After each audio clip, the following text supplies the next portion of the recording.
Your English language learners are sitting in your classroom, and if you've got technology there, you can help them.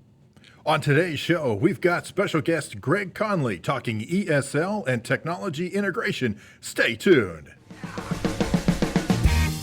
EduTech Guys Radio, radio.edutechguys.com. The opinions expressed on the site and its programs are those of participants and not intended to and do not necessarily reflect the opinions of any specific educational entity, sponsor, company, state, or government agency. Hello and welcome to EduTech Guys Radio, brought to you by Southwest Arkansas Education Cooperative and Hope Public Schools, both in Hope, Arkansas. I'm one of your hosts, David Henderson. Hey, and I'm Jeff Madlock. How's it going out there? Woo, it is. It's been a wild and woolly Wednesday. Has it not? Yeah, we had a few. You know, it's funny. Sometimes we get here early and we set up.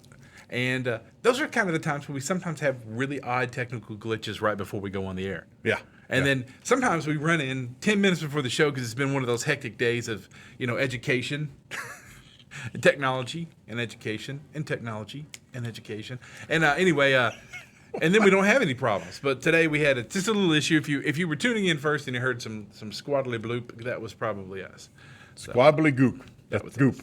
That was a good times for us. Squabbly goop. Good times had by everyone here. Good times. Anyway, I was going to do something there, and I didn't. So anyhow, so on today's show, we've got Greg Conley. He is from the Buffalo School District, and a great interview coming up with him. That's going to be a lot of fun. We've also got, of course, the Google, the Google. It's not really a tip of the week. But we are gonna talk about some of the cool things that Google is doing. We're also going to talk about the THE Journal. That's an education journal. They released the results from their first Teaching with Technology survey, in which they talked to or surveyed 1,300 educators. Excuse me. About education, about technology that they're using in their classrooms, but also about the technology that they have in their classrooms that they wish wasn't in the classroom. Very interesting stuff. It's going to be very interesting stuff. So, a lot of cool things coming up here. Yeah. Hey, listen, you can catch us on the web at www.edutechguys.com. You can catch us on Twitter at EduTechGuys. Also, don't forget, we're EduTechGuys everywhere. So just look us up on Google, and you can find us. Just type in EduTechGuys. We're out there. I don't think we're on Pinterest. Sorry, we're just not on Pinterest. I don't have time to pin anything. But we are at Instagram, Facebook, EduTechGuys, Google+, Voxer. You name it, we're out there. So just find us. Let us know what you're thinking. You can always catch us at hashtag ETGChat. Yeah. And we'll try to put that on the show. I want to give a shout out to the good Doc. He's our guy handling social media during the show and letting us know how pretty we are and what we sound like and all that kind of good stuff. And that was my phone telling me that, hey, you've got a show at 4 o'clock. You're missing it.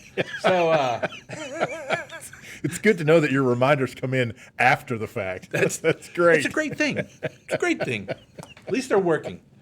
Back in the old days, they wouldn't work for me. So that is awesome. But yeah, it comes up on my screen too. Hey, Jeff, you got a show today. You better get over there. You better do something about that. Thanks a million for that. Oh, yeah. Yoy. We also have music today from Nick Flora playing one of our new favorite songs, or one of my new favorite songs anyway. I don't know Jeff's feeling on it, but Hard Man to Love. It's got a good beat and you can dance to it. I like it. I do too. I like it a lot.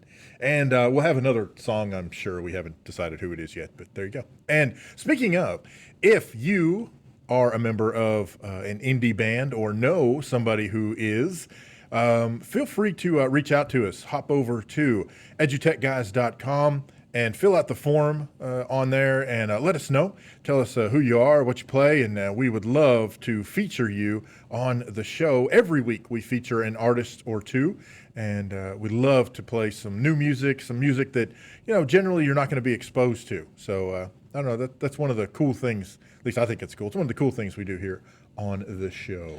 So I have to give a big shout out to David because he does a lot of the notes work and the research work to get us ready for the shows. And a lot of the times he's making sure show notes are all updated and everything. And today, as he mentioned, got a really great piece here about the national survey for the first ever teaching and technology survey conducted by the Journal. And hey, we'll just jump into it really quick because it's some really interesting stuff. I found it really great as I was reading over it. It's information that's pretty much where I thought it was going to be at. It shows us what's happening. Overall, they're showing that 92% of those surveyed see laptops as either essential or valuable. That was 49% and 43% for teaching and learning. And it was interesting. Chromebooks, which were a separate category, that was at 80% saying that they were essential. Yeah. And that's pretty high stuff right there. Well, and I think that to me, the telling, if you look at laptops and you look at Chromebooks and we say, okay, what are the similarities, right? Okay, so you've got a built-in keyboard, you've got the screen, it's internet accessible / internet based, right? Compared to some of the other things that were not high on the list, for example, even media tablets, which is going to be your iPads or Android tablets, those types of things, they are actually down in fourth. It looks like that's what about 87% said that those were effective. But then you keep on going down the list, and at the very bottom, smartwatches, which I don't know that that's a surprise. I mean, but it's funny. I'm glad you got to the smartwatches. And the decline in tablets, that doesn't shock me. But what we're seeing is tablets being used in younger ages. Yeah. And that's a big deal. I think it's interesting that they say that about a tablet, but a phone is really a tablet. And it's interesting because I think that's why tablets don't catch on, is because they are too big. Yeah, well, I mean, and I don't know. I think a lot of people, and it's also one of those things. You're starting to push up against the whole phablet. Yeah, the phablet thing. But I think a lot of people love tablets and they use them, stealthily. Sure. I think once you let a kid choose, that's going to be a big one right there. There's an interesting thing as public educators. I think it's great that we give them the opportunity and we provide the devices so they get to make a choice. Right. But the watch thing. There's an interesting one. One of the biggest problems that I see, and it's always been a problem, and it's even more now, and it shouldn't be, is time management. Yeah. And I think that that's an interesting thing. There was there has been a time recently in our country's history, in the world history, where people stopped wearing watches. And they look at their phones. Yeah, I'm not wearing one now. Yeah, you don't wear one now. Yeah. I still wear one just out of habit. It's like there's supposed to be something on this wrist, and if I wear any more bracelets, they're going to think I'm a heavy metal rocker. So I have to be real careful. Johnny Depp. Yeah, Johnny Depp could be shy. Wait, he's American. He's English. Anyway, but I think the interesting thing that could possibly catch on, and everybody wants to give Apple a hard time, but Apple's not the only one in the smartwatch category. Oh, heck no. And there's a lot of people that had already mastered smartwatches before Apple even came out with their smartwatch. Sure. I think that's a really interesting thing. I think if we get back into the wearable technology, we see a lot of people wearing Fitbits and those kind of things with wearable technology. And I think when you give those wearable pieces a little more power, you'll see more people start to wear them. Yeah. And then we'll have the ability, if it's going to buzz and remind me, I do wear a Martian watch on occasion, and all it does is let me know stuff. It just tells me, hey, you got a tweet, you got an email, sure. This kind of thing. I like that. Yeah. Can go, oh yeah, I need to take care. Oh, it's time for a show. Okay, one of those kind of things. Right. But I think that the wearable, teachers don't see the use of that yet.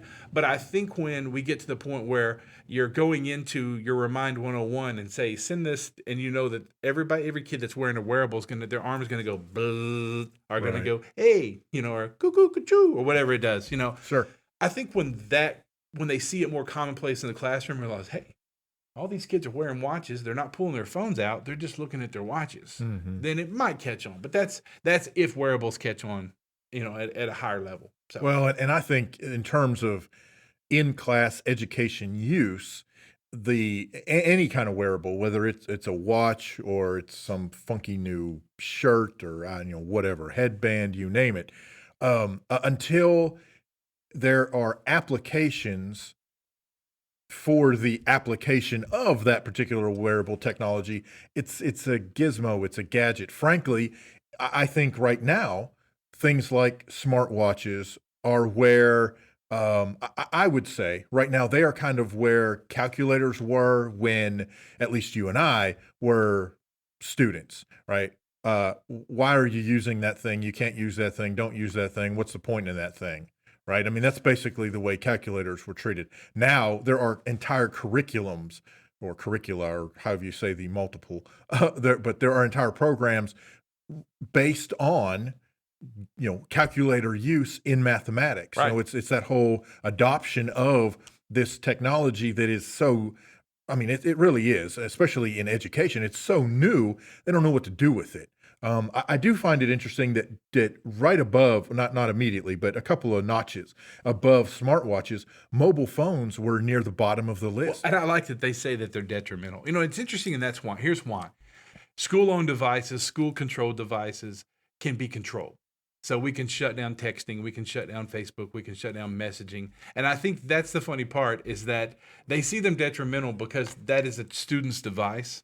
This doesn't talk about BYOD. This doesn't talk about, do you find laptops that are brought by the students that are personally owned laptops essential? Right. Well, that might be a whole different story. Sure. Because at that point, we're providing, some SIPA protection, some firewall protection, but overall, some of the other stuff that might be installed on that machine is out of our hand. Right. But hey, that's a whole discussion for an entirely other time.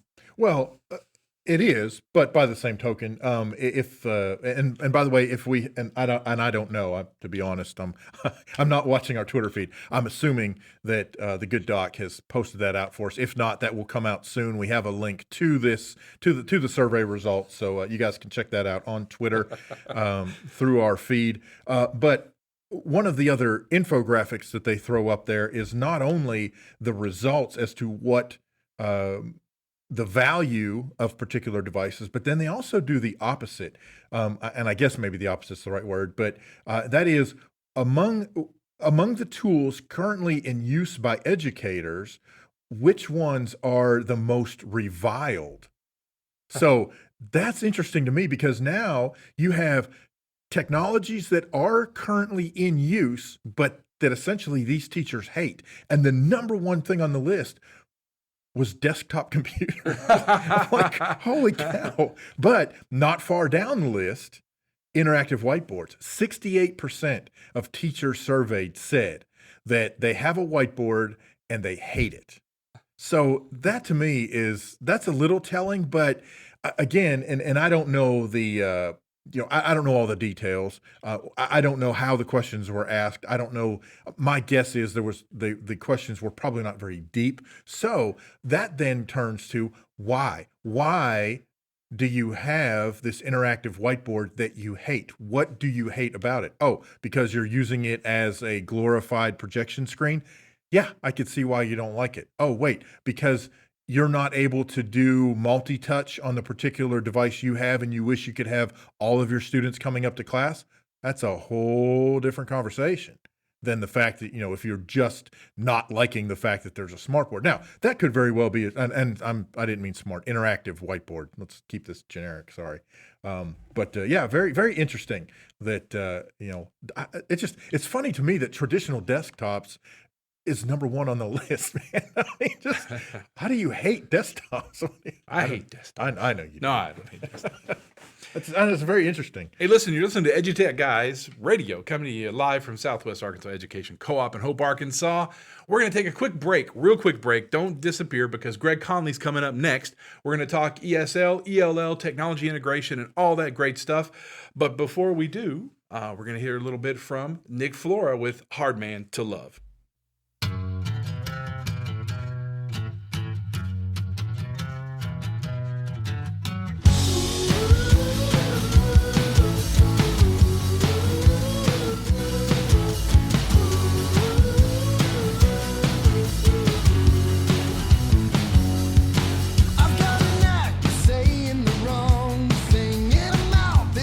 Backing it up. I've got a mind that's defined by being right all the time.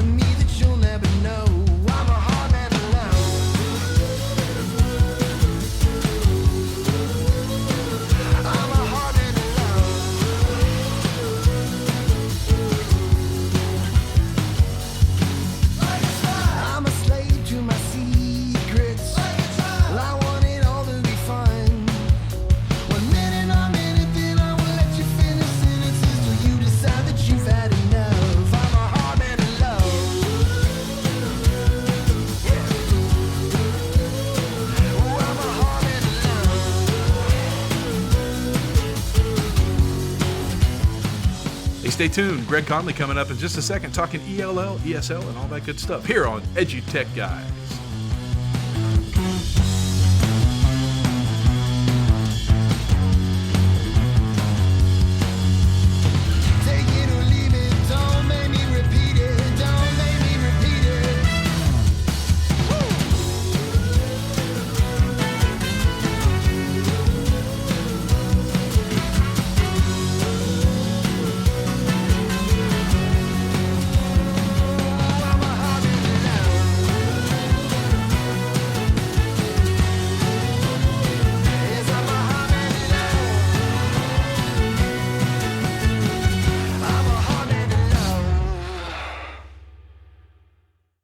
All right, up next, we've got Greg Conley here with us. Greg, welcome to the show. Introduce yourself. Tell us a little bit about you, what you do, what you're up to, and then we're going to get into some really cool stuff that I know that you're up to. Well, I am an instructional technology coach in the Buffalo Public Schools. Prior to that, I was an English as a second language teacher, also in the Buffalo Public Schools. I really like working with English language learners, and especially with technology. I've done a host of things related to one-to-one programs within the district. Awesome. Okay, so tell us, what's the biggest thing that right now on your plate that you're using every day with English language learners and technology? There is no one answer. How about that? Oh, then give us 10. Awesome. Yeah, that's right. All right. Really pedagogically, there's a lot of work trying to bring multimodality and as well as multilingual ecology into the classroom. So what does that mean? As teachers and as instructional coaches in the classroom, we're trying to take anything we can to bring a student's home language into the classroom, make it more meaningful and multimodal in different ways. So they're not just getting the words coming out of your mouth, but they're becoming the creators, the sharers, and they're doing so in more than one language. So for us in the classroom right now, what we're doing with technology, and we're reaching out into all sorts of different apps in order to build meaning making and make it more impactful. Cool. All right. So I have a question. It's when you say ESL in our neck of the woods, generally you're talking Spanish speaking folks. So I'm curious to know what is the makeup of the ESL students you're working with? That is an awesome question to ask. Awesome. The Buffalo Public Schools, I think, are a little bit against the trend of the rest of the country. We're taking in students who are mostly refugees. So sure, the dominant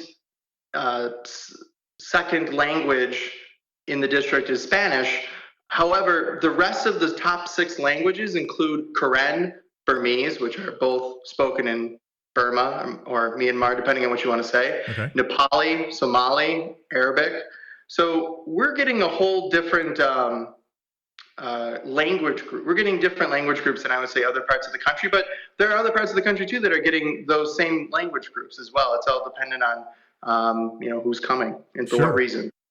Yeah, but it's amazing too because, and to add on to that, it's been amazing too because it's not your Barnes and Noble. I like to call your Barnes and Noble languages where you can just go to the store and hey, there's something for my language. Right. Guess what?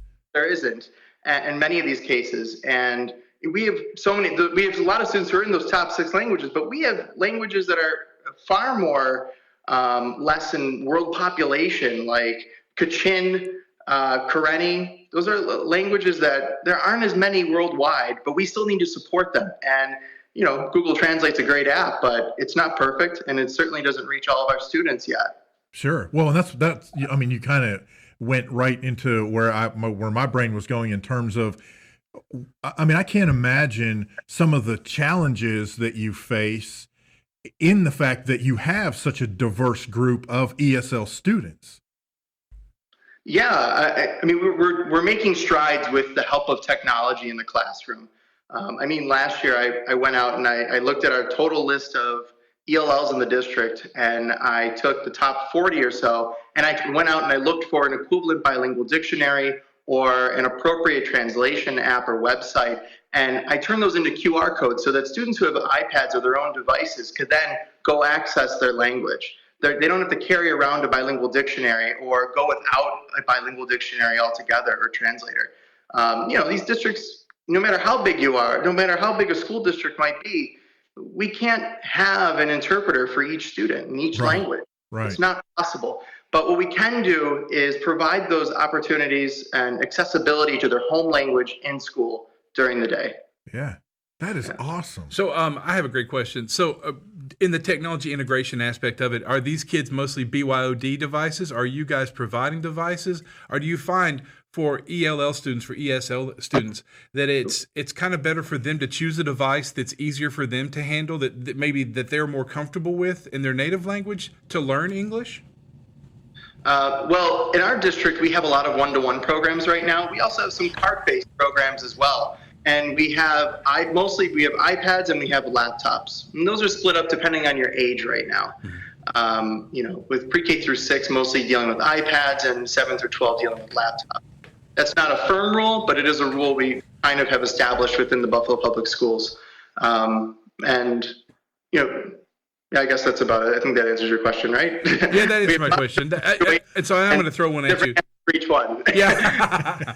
So, here's the kicker. So you look like a pretty young guy. So you've probably not been in education as long as we have. We've been here a long time. In fact, the ambulance is outside to take me back to the home when we get finished. But so did you ever have the opportunity to teach without technology in ELL? Absolutely. Some of my earlier experiences were quite a bit without technology. The first school that I taught in, the most they had really was a computer lab that was very difficult to get access to. So I said, forget that.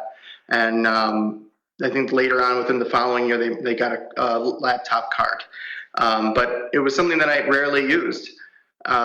What turned it around for me, though, is I began filming my students. So we began to make green screen videos, creating something called a video quilt, where I might do the beginning and the end, but they fill in the middle of those videos. So That's cool. We're still able to achieve language learning, content learning, and also some digital literacy along the way. How do you make film, or what would work best for creating film? Yeah, so that's very cool. So what have you noticed in the increase with technology integration? Have you noticed it being a massive jump in the learning curve for the students, for the kids coming in? It's all dependent on how it's scaffolded. I had a really cool experience last year. We did a video project with what we call a standalone ENL classroom, because in New York we call it English as a New Language. So now I have to explain my job to other people who have the same job. We changed one letter, man. Yeah. Everything. So we did a video project, and we used iMovie with iPads. And I had a student who might have been there for only 2 months or so, or 3 months last year. And the teacher and myself as the coach, we made sure that she had her opportunities to shoot the video, edit the video, and be a part of that. And what did that mean for me? It was that I had to scaffold things in a way that she would understand. And her home language is Kinyarwanda, and I don't speak much Kinyarwanda. So I really had to make sure that the images I displayed to her were appropriate and realistic for her to accomplish. And she was able to produce the same product that anybody else would produce. She was able to edit, split clips, add titles. It takes time, but she was able to accomplish it. So I call that a win overall. But a lot of that scaffolding comes down to showing images for students, explaining through video yourself, creating it in advance. So it's a lot of background work in order to implement this kind of technology, but the results are absolutely amazing. That is very, very cool. So my next question is, so if you were, for our listeners, if you were to tell a new teacher, say in Hope, Arkansas, in the South, who's teaching ELL, ESL, and they said, okay, I'm brand new to this, what would be the one thing I should try to do now?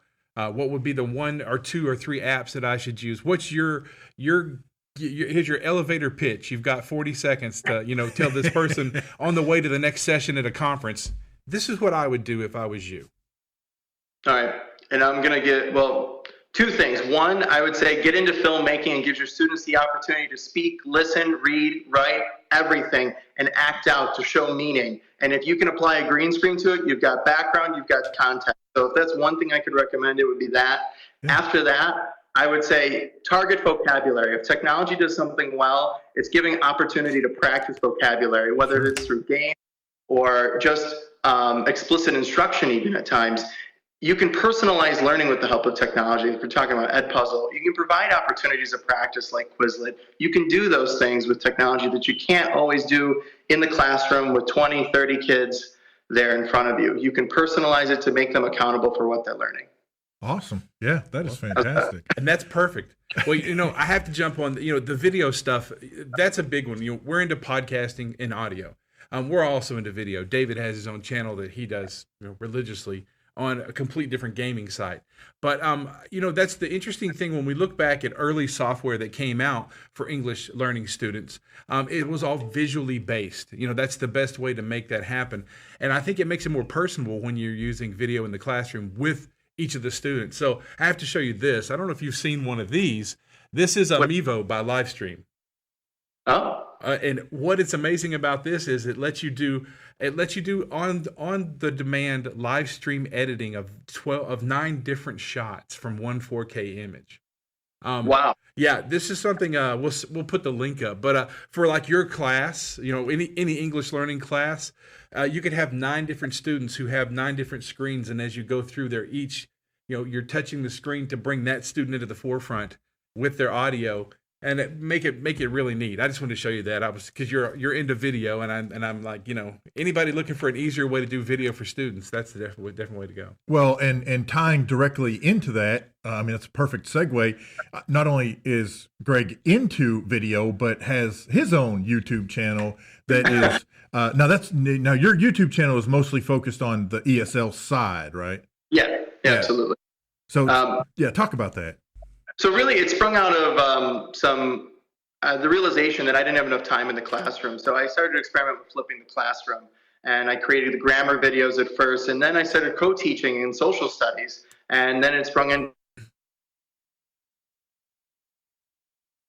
Now I've focused more on an ELA front with stories, and I might go back and forth a little bit with grammar, but I feel like there's still a place out there for good instruction for ELLs before they go through the crazy lessons about stories that they might not know of because of context and culture. Sure, absolutely. That's what I'm Do you find that the kids like that a lot better? That they like video and audio? That they like to interact in a flipped environment? Do you find that possible? One of the big deals.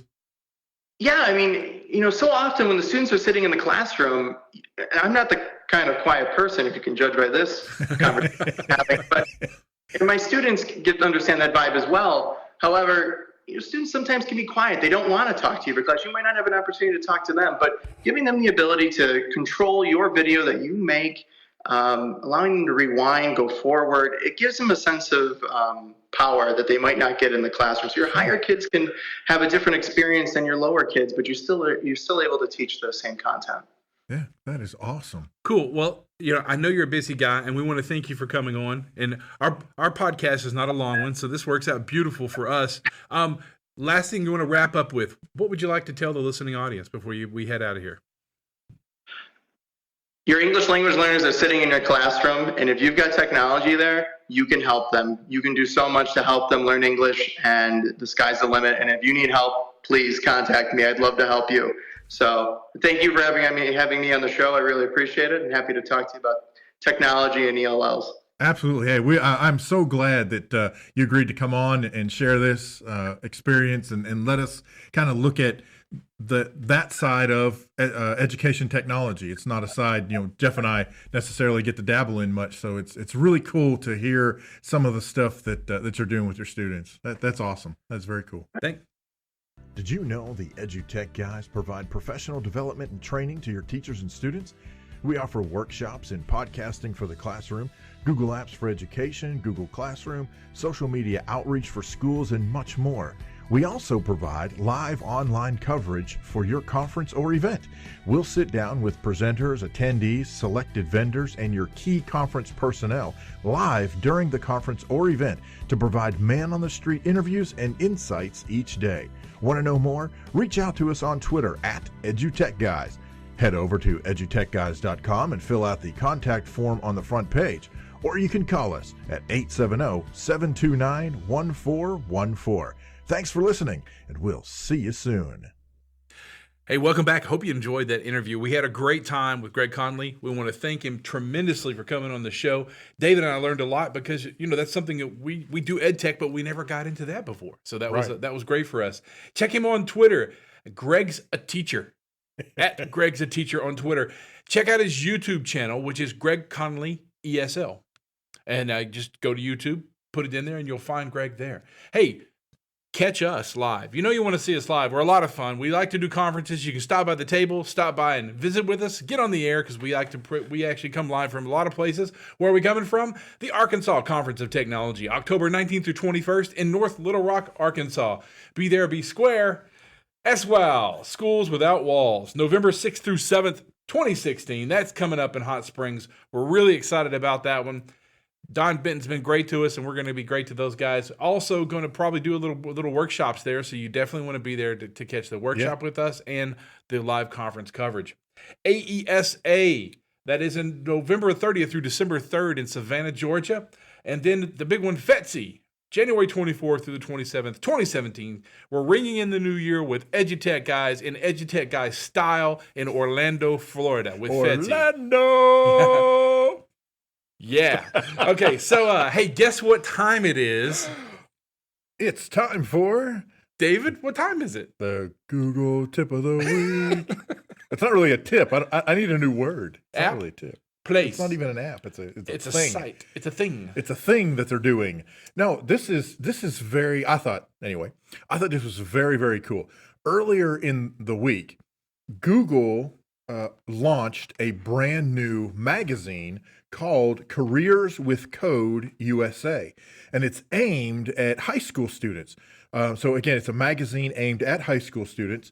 The students learn how coding and computer science is used in ways that they might not have thought of before. So, for example, one of the stories that they have is about Jonathan Graham. And he does programming, coding, that kind of stuff.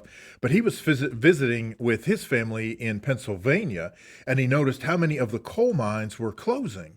And so, he put his computer science and coding experience to work, and he did a couple of things. One was he set up a program to help train the folks who were coming out of the mines and were no longer employed, and they needed new skills. They were starting their lives over, and he set up a program where he was going to start, and he's teaching them how to code. Very, very cool. And he also came up with a program called Mind, Mind, M-I-N-E-D, Minds, M-I-N-D-S. So Mind Minds.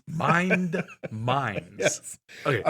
And that is a foundation that helps provide, it helps seed technology hubs in Pennsylvania and West Virginia, where these coal mines are closing, in order to help spur economic growth in those areas. That's beautiful. It's awesome. So, and it just goes to show you, and hopefully goes to show high school students things that they can do with or around computer science that may or may not be directly involved with coding, with computer science, or heck, for that matter, it may not have to do with either one of those, although that's what this magazine is actually, focused on, is careers with coding. And so you can check that out. It is free. We will tweet out the link to it. It is careerswithcode.com. Schools, or anybody for that matter, can actually also order print copies, and they have a pricing schedule there. So depending on how many copies you get, it gets cheaper the more copies you buy. But you can actually buy physical copies and hand those out to students as well. So that's very, awesome. Very cool. It blew me away. I mean, some of the stuff that Google's doing. I mean, I know we talk about them, every week, but seriously, man, some of the stuff that they come up with. Well, they're hiring people. They've got lots of workforce. They get people. They get the need for people. And that's what they're doing. It's very cool. Once again, I want to thank David for always doing the research to make sure our show notes are impeccable and that we have stuff to talk about on the show. I don't always do it, but thank you. Yeah, you're welcome. I also want to give a shout out to David's YouTube channel, David Inark, DavidInark. You definitely want to check it out. Do him a favor, do me a favor, subscribe. You'll love the stuff. You'll get a great. It's great for relaxing and having a good laugh because David is funny as all get out. I'm a goof. But it's good stuff. Really good stuff. Check out his YouTube channel, David and Ark. You can also check us out on YouTube, EduTech Guys. We put out some small little videos here and there. Yes. Some of them quite hilarious, we think anyway. And a few of our commercials are out there. Also, check us out on the web, www.edutechguys.com. Put us into Google, edutechguys.com, and find us on your favorite social media platform. Well, it's almost time. We're going to wrap up the show here, and it's been a wonderful day. It's a wonderful Wednesday. I hope you're having a great early fall. I hope it cools down in your area of the woods, and the weather's beautiful. Hey, I'm Jeff Madlock. I'm David Henderson. We'll see you next time. You've been listening to EduTech Guys Radio, radio.edutechguys.com. The opinions expressed on the site and its programs are those of participants and not intended to and do not necessarily reflect the opinions of any specific educational entity, sponsor, company, state, or government agency.